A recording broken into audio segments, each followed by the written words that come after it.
നീ ഒത്തിരി മാറിപ്പോയി സുജിത്തെ. നിനക്കത് മനസ്സിലാവത്തില്ല. എടോ, ഇനി അങ്ങനെ ആവില്ല, ഞാൻ ഉറപ്പ് തരാം. പക്ഷെ എനിക്കൊരു പ്രശ്നം ഉണ്ടായപ്പോൾ നീ എൻ്റെ കൂടെ നിന്നില്ല സുജിത്തെ. മനസ്സിലായി. ആരുടെയും നിഴല് ജീവിക്കുന്നതിനേക്കാളും നല്ലത് ഒറ്റയ്ക്ക് ജീവിക്കുന്നതാ. അത് ഞാൻ പഠിച്ചു. എനിക്കൊരു ചാൻസ് കൂടെ തന്നൂടെ പ്ലീസ്?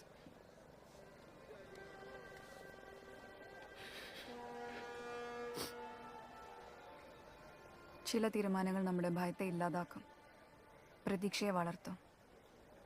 അതെല്ലാവരും അംഗീകരിച്ചെന്ന് വരില്ല, പക്ഷെ ആ പ്രതീക്ഷയാവാ ഇനി എന്നെ നിലനിർത്തുന്നത്. സുജിത്തെ, ഞാൻ ആ പ്രതീക്ഷയില്ല.